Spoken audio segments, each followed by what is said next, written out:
আমরা চলে এসেছি আবার মাতৃ সম্মেলনে। আজকে 10ম দিন, সঙ্গে থাকো।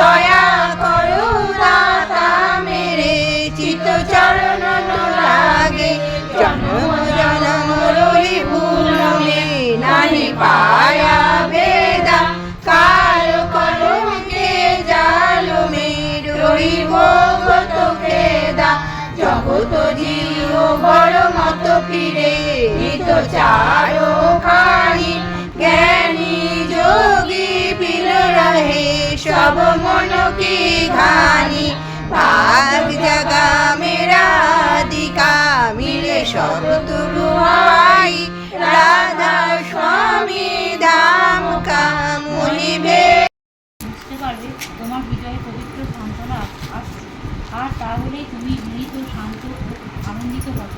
যে অনুতপ্ত হয়েও পুনরায় সে প্রকার দুষ্কর্মে রাত হয়, বুঝতে হবে যে সত্যরই অত্যন্ত দুর্গতিতে পতিত হবে। শুধু মুখে মুখে অনুতাপই নয়, তো আরও অন্তরে অনুতাপ আসার অন্তরায়। প্রকৃত অনুতাপ এলে তার সমস্ত লক্ষণের অল্প বিস্তর প্রকাশ পায়। ঠাকুর অনুকূল চন্দ্রের নাগনীতি গ্রন্থ থেকে পান।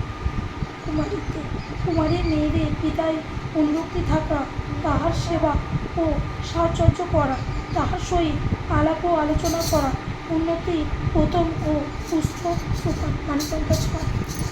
তোমায় প্রভু প্রণাম তোমায় শাশ্বত চির তুমি বিশ্বধারায় প্রণাম তোমায় প্রভু প্রণাম তোমায় তোমার চরণে সবে প্রণতি জানাই তোমার চরণে সবে প্রণতি জানাই প্রণাম তোমায় প্রভু প্রণাম তোমায় শাশ্বত চির তুমি বিশ্বধারায় প্রণাম তোমায় প্রভু প্রণাম তোমায় ভক্তের ভার তুমি বিশ্বের প্রাণ লীলা তব অপরূপ ভগবান জগতের সার তুমি বিশ্বের প্রাণ লীলা তব অপরূপ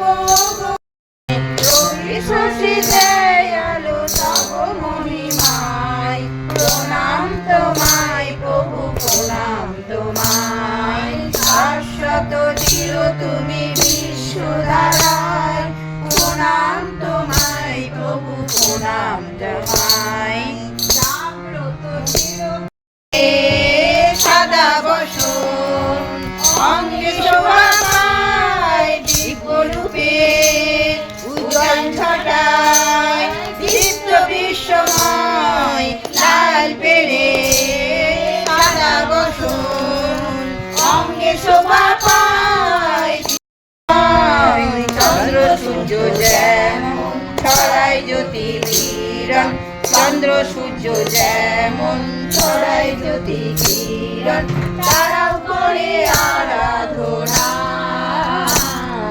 মা লক্ষ্মী মা জগৎ জননী বড় মা লক্ষ্মী মা প্রেমানন্দে বাহু তুলে গাইব রাধা নাম দেওঘরে যাই দয়ার ঠাকুর ধাম প্রেমানন্দে বাহু তুলে গাইব রাধা নাম ও গুরু ভাই দেওঘরে যাই দয়ার ঠাকুর ধাম প্রেমানন্দে বাহু তুলে গাইব রাধা নাম রাধা নামে কি মহিমা জানে শুধু শ্যাম রাধা নামে কি মহিমা জানে শুধু শ্যাম দিবানিশি বাঁশির সুরে গাইব রাধা নাম ও গুরু ভাই দেওঘরে যাই দয়ার ঠাকুর ধাম প্রেমানন্দে বাহু তুলে গাইব রাধা নাম ও গুরু ভাই দেওঘরে যাই দয়ার ঠাকুর ধাম প্রেমানন্দে বাহু তুলে গাইব রাধা নাম দয়ার ঠাকুর এনেছে নাম বিঘ্নের কারণ রাধা নামে দীক্ষা নিয়া ধন্য হয় জীবন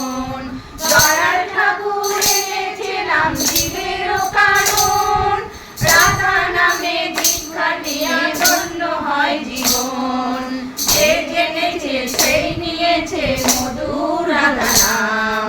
ঘরে ঘরে বিলাইছে নাম ঋত্বিক দেবগণ, যে জেনেছে সেই নিয়েছে মধু রাধা নাম। ঘরে ঘরে বিলাইছে নাম ঋত্বিক দেবগণ, ও গুরু ভাই দেও ঘরে যাই দয়াল ঠাকুর নাম। প্রেমানন্দে বাহু তুলে গাইব রাধা নাম, ও গুরু ভাই দেও ঘরে যাই দয়াল ঠাকুর নাম। প্রেমানন্দে বাহু তুলে গাইব রাধা নাম। থাকতে সময় করো সাধন গুরুর দেওয়া নাম, এ নাম জপে পাপি তাপি হলো রে মহান। থাকতে সময় করো সাধন গুরুর দেওয়া নাম, এ নাম জপে পাপি তাপি হলো রে মহান। গৌতম বলে শ্রী ঠাকুরের করলে নাম গান, গৃহ মাঝে হবে রে মন মধুর বৃন্দাবন। গৌতম বলে শ্রী ঠাকুরের করলে নাম গান, গৃহ মাঝে হবে রে মন মধুর বৃন্দাবন। ও গুরু ভাই দেও ঘরে যাই দয়াল ঠাকুর নাম। প্রেমানন্দে বাহু তুলে গাইব রাধা নাম, ও গুরু ভাই দেও ঘরে যাই দয়াল ঠাকুর নাম। প্রেমানন্দে বাহু তুলে গাইব রাধা নাম। রাধা নামে কি মহিমা জানে শুধু শ্যাম, রাধা নামে কি মহিমা জানে শুধু শ্যাম। দিবানিশি বাঁশি সুরে গাইছে রাধা নাম, ও গুরু ভাই দেও ঘরে যাই দয়াল ঠাকুর নাম। প্রেমানন্দে বাহু তুলে গাইব রাধা নাম। আমি বহুদিন ধরে দীক্ষিত এবং ঠাকুরকে নিয়েই আমি আছি, এবং আমার বাড়িতে বহু সৎসঙ্গ মাতৃ সম্মেলন হয়েছে। আজকে মাতৃ সম্মেলন দেওয়ার কথা ছিল, কিন্তু আমার অসুস্থতার জন্য হঠাৎ করে হবে না এটাই ঠিক হয়েছিল। কিন্তু যাই হোক, বড় মা চেয়েছিলেন, ঠাকুর চেয়েছিলেন বলে আজকে আমার বাড়িতে সবাই এসেছে, উপস্থিত হয়েছে। হঠাৎ করেই মাতৃ সম্মেলনটা হয়েছে। 10টার সময় দিদি ফোন করেছিলেন এবং বলেছিলেন যে আমরাই সবাই করে নেবো, যে তোমাকে কিছু করতে হবে না। যে তার জন্যই হয়েছে এবং সবাই আমার বাড়িতে উপস্থিত হয়েছে। আমার খুব ভালো লাগলো। ঠাকুরকে নিয়ে আমি খুব ভালো আছি, থাকতে চাই। ঠাকুর আমার সঙ্গে আছে সবসময়, এবং আমার পরিবারেরও সবাই ঠাকুরকে নিয়ে আমরা খুব ভালো আছি, তাই বলবো। আর যারা এসেছেন সবাইকে আমার জয়গুরু প্রণাম, তাই বলবো। সবাই আসবেন আবার এরকমভাবে। জয়গুরু এখানে যারা আছেন, তো আমাদের বাড়িতে সবাই মোটামুটি এই ঠাকুরের দীক্ষিত ছিলেন, অন্য ঠাকুরের দীক্ষিত ছিলেন। তো আমি আসার পর থেকে দেখতাম দিদিভাই বাড়িতে সৎসঙ্গ এবং শ্রাবণ মাস করে মাতৃ সম্মেলন দিনের বড় মার জন্ম ইয়েতে। তো আমারও দেখে মনে হয়েছিল, আমি একবার ভেবেছিলাম যে হ্যাঁ এরা দীক্ষিত নেবো। তারপর অনেক কারণে হয়ে উঠতে পারিনি। তারপর হঠাৎ একদিন স্বামীর কাছে পারমিশন নিলাম যে আমি এরকম দীক্ষিত নেব। তো সেই ইয়েতে আমিও দীক্ষিত নিয়েছি।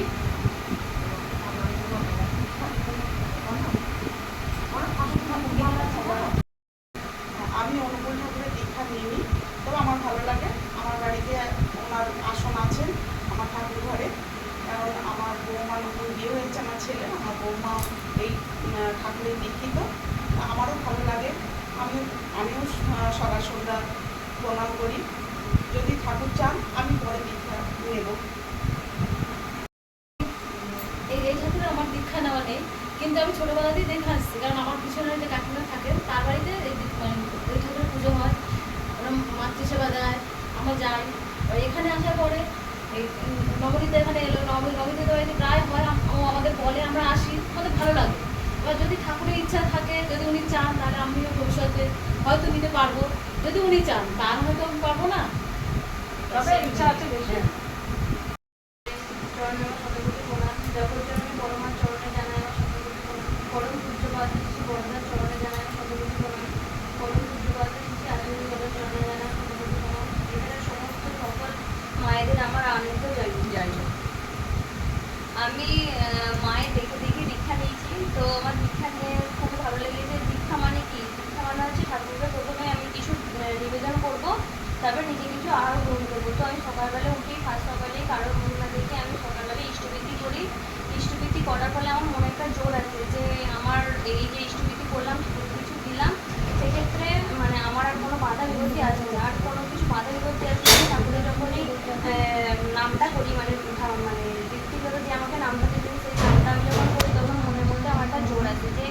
এই নামটা করার পরে মনে একটা শক্তি আছে। আর ঠাকুর বলেছেন যে মানে ইষ্টবৃত্তি করতে তো বলেছেনই, আর ইষ্ট সবসময় নাম নিতে বলেছে। আর ইষ্টবৃত্তি করার ফলে যে মনের মধ্যে একটা জোর আছে যে আরও আমি অন্যজনকে আমি এই ইষ্টে মানে অনুপ্রাণিত করতে পারবো, মানে বলতে পারবো ঠাকুরের কথা সবাইকে। আর এই ঠাকুরকে ধরে আমি খুব ভালোবাসি, আমি